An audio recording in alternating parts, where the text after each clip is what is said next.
watching this.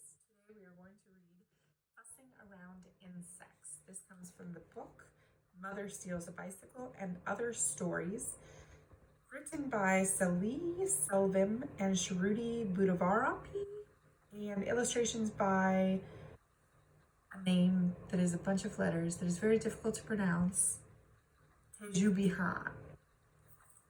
Very delightful.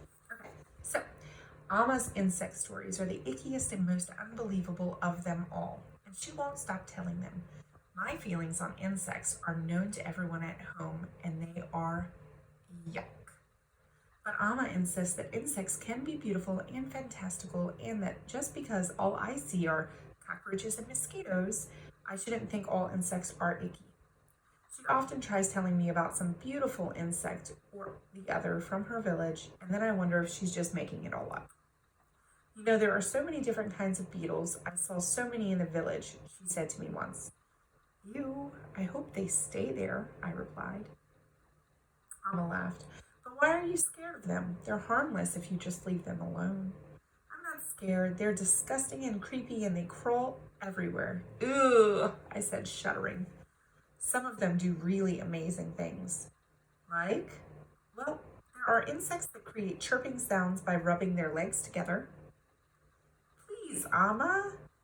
It's true. How do you think grasshoppers make that sound that you hear every night? They're creating sounds from their body parts. Oh, even I can do that. Mohan taught me how to fart by cupping my hand into my armpit. See, like this, I said, and I started to show Amma my new skill. See, I'm a grasshopper, I said through the farting sounds, making Amma laugh really loudly. At least they're creating music, unlike you, Amma said, poking my arm gently but still laughing. Insects create music? Why can't they? Have you heard cicadas? They have a distinct humming sound like the string on an instrument.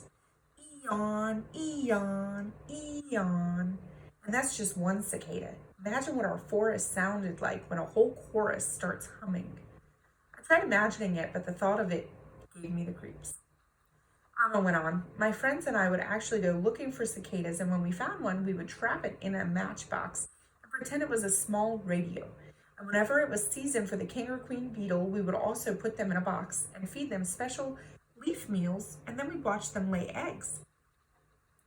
So insects have seasons just like fruits? Well, some insects' life cycles depend on the seasons. So in our village, when it rained in October, November, the forest came alive with insects. What kinds? Like the fat red beetle, it looks like a small silky flower on the forest floor, but it's never just the one. They come in hundreds and thousands. We'd pick them up and stuff them into our pockets, and sometimes let them run along our arms and necks, their legs tickling our skin. Ugh, yuck.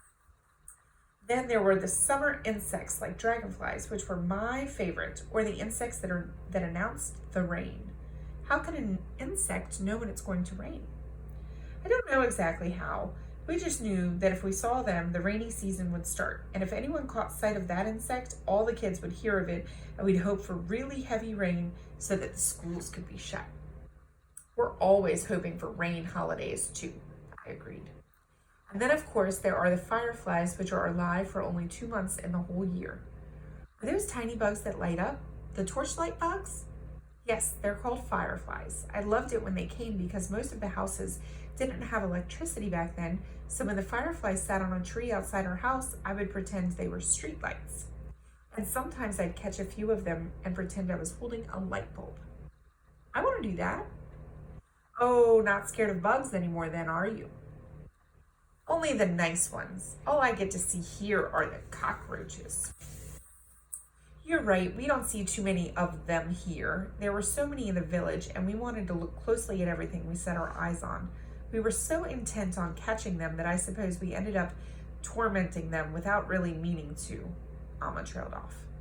She doesn't like to think back on what they did to the insects, and as much as I dislike insects, I don't either.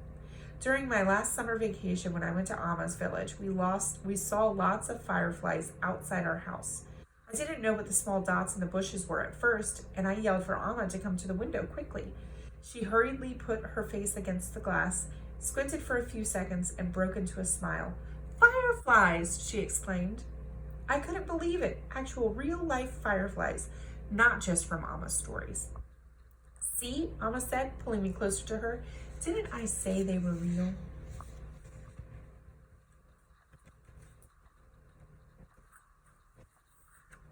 And that is the end of this story. I hope you all have a great day.